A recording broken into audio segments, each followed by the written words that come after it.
kez daha izleyelim mi? İzleyelim. Tam o anlayamadım ben çok. Biz de ilk defa görüyoruz bu görüntüyü. Evet ilk defa izliyoruz. Şimdi bak burada Burası neresi? bir yer bilinmiyor benim gördüğüm anladığım ama Görüntü uydu görüntülerini paylaşmış. işte birazdan film bitsin. Ben anladığım kadarıyla örtüştüreyim.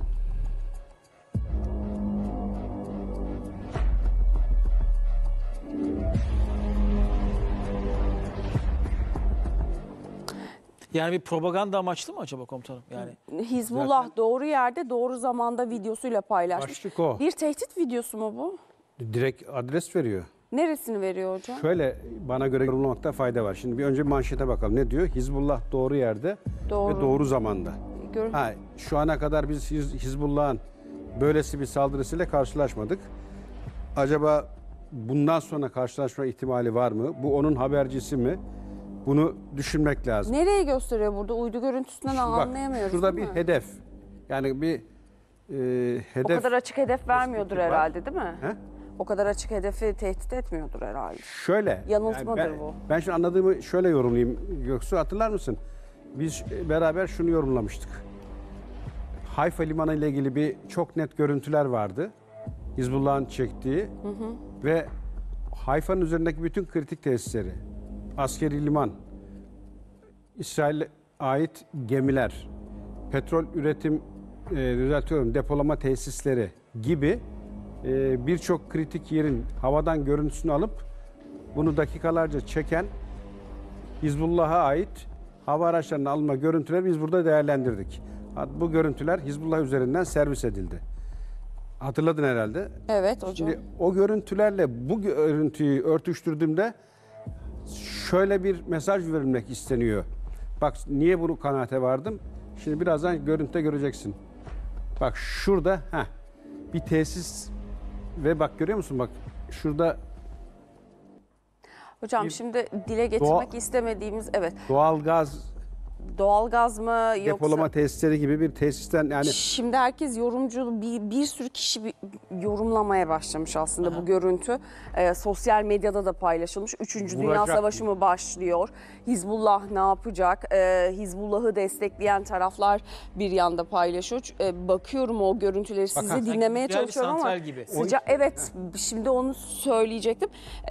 Eğer Hizbullah İsrail'e yönelik bir saldırı gerçekleştirirse bir iddiayı da ortaya koymuş olacak. Çok ciddi bir iddia. O da demir kubbeyi de yok ettiğinin de anlaşılmış olacak ve eğer bir nükleer santrali de vurursa bu iş nereye varacak? işte bu çok tehlikeli bir mesaj. Yapar mı Hizbullah bunu? Yani göreceğiz. Daha önce böyle bir paylaşım yaptı mı Yok, hiç? ben ilk defa görüyorum. Ve burada hani şu tesislere baktığında Göksu bak şurada bir hedefi belirliyor. Daha sonra bu hedefe yönelik bir füze saldırısı gerçekleşiyor ve akabinde meydana gelen tahribat. Ve baktığında burada bak şu nükleer tesis gibi görüntü veren yerlerin vurulduğunu görüyorsun. ya burada bir de hocam doğru zamanda ve yerde demiş ya, sanki stratejik olarak da mevzuya soğukkanlı yaklaşıp doğru zamanı beklemek diye bir şey vardır ya. Hani beklediğimiz o Hizbullah tepkiyi vermeyebilir hemen. Sanki biraz o açıklama gibi. Mesaj o Türker. Yani burada biz zamanı ve yeri biz belirleyeceğiz. Evet. Ve o doğru bir zaman ve doğru bir yer olacak. Mesaj bu. Doğru zaman ne zaman bilinmiyor. Doğru yer neresi? Acaba daha önce görüntüleri servis edilen Hayfa mı? Yani ben görüntülerden bir öncekiyle de örtüştürerek Şurada da büyük binaları hedef almış mesela. hedef önceki. işte diyorum ya Evet. burada tesisler, nükleer binalar, depolama tesisleri ki geçtiğimiz o görüntülerde de aynı başlıklarda bir görüntü kaydı yapılmıştı. İsrail'in en kritik limanı, limandaki tesisleri, askeri üsleri ve yine aynı şekilde akaryakıt depolama istasyonları dahil böyle çok kozmopolit bir alanı tarayarak yapılan çekim vardı. Bu neyin nesi dedik hatırlarsan. Niye bunu servis etsin dedik. Şimdi üzerine böyle bir görüntünün gelecek olması acaba oralarla ilgili bizim yapacağımız bir saldırı planı var ve o planı uygulamaya koyacağız. Ama ne zaman ve neresi olacak göreceksiniz mesajın verilmek isteniyor burada. Bunu bana göre tartışmak doğru mantık. Şu görüntülere bakarsan. Ha illa olacak mı? Bilinmiyor. Gözdağı vermek için yapmış olabilir mi? Elbette olabilir. Elbette olabilir. Zaten bak şu açıklamalar birazdan. Peki sessiz kalırsa Hizbullah buradan ne çıkarmalıyız? Çünkü ya da İran mesela nasıl bir cevap verebilirler buna? Tüm bu yaşananlara kayıtsız kalır mı? Doğru zaman olmadığı sonucu çıkar bu videoyu zaten. Siz vermesini mi bekliyorsunuz ya da vermesi gerektiğini mi Vermesi düşünüyorsunuz? gerekir. Vermesi gerekir. Demeye getiriyor. Mutlaka 3-5 tane bir şey sallar oraya doğru. Vermesi gerekir. Ama bu nükleer tesise de olmasın mı diyorsunuz? Yani burada video şunu söylüyor. Yani ben diyor senin hedeflerini kafamda belirledim diyor. Planlarımı da yaptım diyor. Sadece Vurma kaldı. zamanını belirleyeceğim diyor. Yerini belirleyeceğim diyor. Hepsi o kadar. Yani bu tehdit amaçlı gönderilmiş bir video. Tesisler belli diyor. Bunları da kafama diyor koydum diyor. Planımı da yaptım. Bekle beni gibi bir anlamı var burada. Ben gene de olma ihtimali çok uzak görüyorum. Uzak mı? Yani Ama propaganda başka. maksatlı yapıldığı kanaatindeyim. Yani olur olmaz. Göksu bir de bu da başka. propaganda tabii amaçlı ya. Hani bakarsanız böyle yüksek binaları vuruyor, nükleer santral. Aynı zamanda Hizbullah burada askeri gücünü de ne kadar güçlü kendince olduğunu da şovunu yapıyor burada. Yani dedik ya 100.000 savaşçı, tank savar sistemleri, karadan karaya füzeler, insansız hava araçları, hassas füzeler. Yani elinin de ne kadar güçlü olduğunu gösteriyor ama çok propaganda amaçlı. Çok fazla propaganda amaçlı. Doğru zaman doğru yer diyerek de evet biraz daha mevzuya belli ki soğukkanlı yaklaşıp stratejiler dahilinde hareket edeceklerini gösteriyor. Yani öyle dedik Yani ya. çok aslında ürkütücü bir video. Ürkütücü. Neden ürkütücü diye yorumlayacak olursunuz? Müziği bile DAEŞ'in o bile- videoları vardı ya onu hatırlattı biraz. Efendim? Hani DAEŞ'in, terör örgütü DAEŞ'in öyle videoları vardı ya onu hatırlattı kafamızda şu anda. Şimdi tehdit ediyor. Bu nükleer deyince sadece İsrail'i tehdit eden bir teknikten ya da sistemden söz etmiyoruz. Bütün bölgeyi, bütün ülkeleri, insanlığı tehdit eden bir savaştan söz ediyoruz. Eğer nükleer tesisleri işte Türker Akıncı'nın orası neresi? Coşkun Hocam doğalgaz mı dedi? Bak şöyle geçtiğimiz günlerde Hayfa limanı ile ilgili yapılan görüntülerde bunların hepsi vardı. Bak burada dikkat edersen ya Göksu, sadece stratejik hedefler değil mi Heh, hocam? Aynen. Burada lokal bir bölge değil.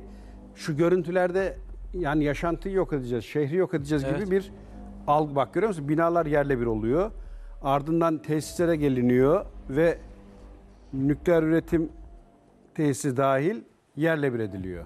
Şimdi Ama bu görüntü bile İsrail'in amacına ulaşmasını sağlayan görüntülerden biri oldu. Tabii canım. Şu anda İsrail'e İsrail'in şimdi hanesi. neden İsrail'in amacına ulaştı? ben vurmadığım takdirde beni vuracaklar. Evet ve hani bakar mısın sanki 11 Eylül'müş gibi video yapılmış. Şimdi evet video bir tarafta da bu arada hatırlatalım ve izleyicilerimizle paylaşalım.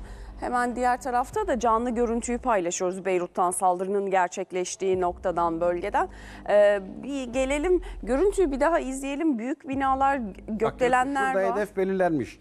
Bak hedef belirlendi diyor. Geri Ben sayım belirledim başlıyor. diyor. Geri sayım başlıyor. Bak şu an hazırlık yapılıyor. Bak bir füze iniyor aşağı doğru ve patlama. Patlamada nereler gidiyor? Bak İnsanların yaşadığı yerler. bak bina silüetleri var. Bunlar yok oluyor. Ardından tesisler yok oluyor. Yani Türkçesi diyor ki ben diyor bir saldırı yapacağım. Yerleşim yerleri, stratejik tesisler hepsini yerle bir edeceğim diyor. Bu gerçekte olur mu? Tartışılır. Peki bu görüntüden Türker'in bahsettiği konu çıkar mı? Yani İsrail'in elini güçlendirecek. Kardeşim biz boşuna vurmuyoruz. İşte bize bir saldırı planı var ve bu plan işlemesin diye ben de kendimi savunmaya geçirerek korumaya çalışıyorum der mi? Hani biz ilk görüntüleri de biliyorsun öyle benzer yorumlamıştık. Sen Hayfa Limanı en kritik tesislerin üzerine biri cirit atıyor, saatlerce görüntü çekiyor ve bu görüntüyü dünyaya servis ediyor. Senin haberin olmuyor. Ya çok enteresan günlerden geçmiyor muyuz? Çok. Çok enteresan değil mi? Son 5 yıldır hatta daha mı fazla hocam? Özellikle Artık bu son yıl. son yıl Bak, değil bu mi? son yıl çok enteresan, çok garip ilişkiler. Sanki bıçak açıklamalar. sırtında yaşıyormuşuz gibi. Yani Gazze saldırısı Orta Doğu için sonun başlangıcı. Yani o Gazze öyle bir milat. Lübnan Sağlık Bakanlığı'ndan bir açıklama var.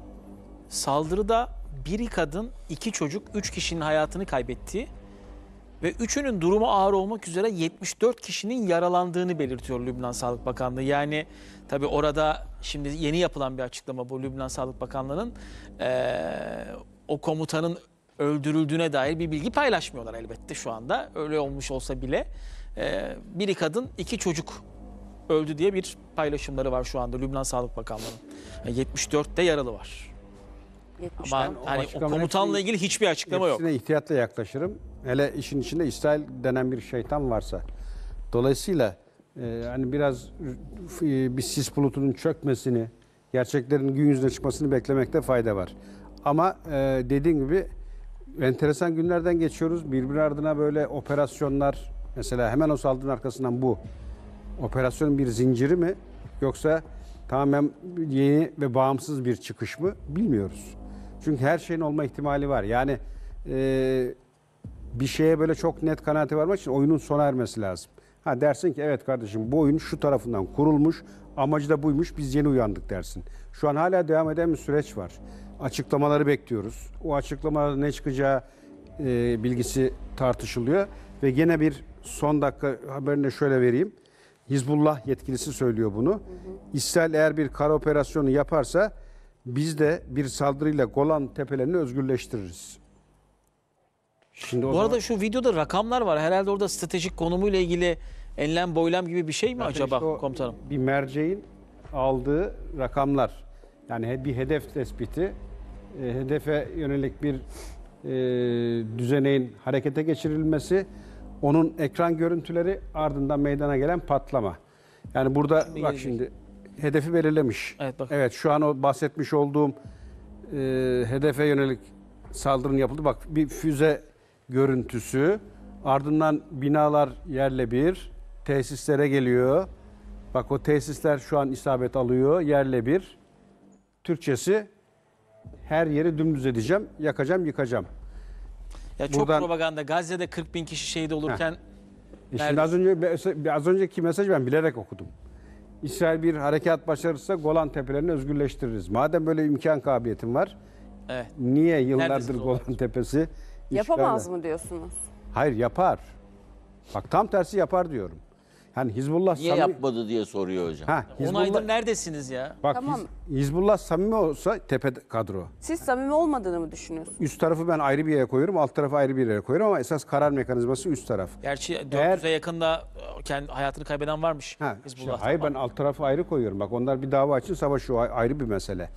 Ama Hizbullah gerçekten savaşmak niyetinde olsa veya bir hani güç savaşa yönlendirirse İsrail'in tutma şansı hiç yok. Yani Golan Tepeleri diyor ya, anında etki O üretirler. zaman sizin söylediğinize bakılırsa İsrail amacına adım adım yaklaşacak.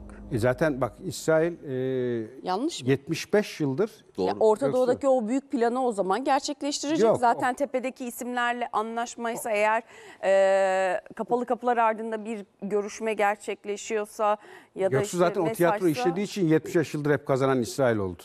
Bak o 75 zaman yıl. bugün de kazanacak. Hayır şöyle artık millet uyanıyor, millet görüyor. Bak Yemen'den örnek verdim, baş kaldırdı İran'a.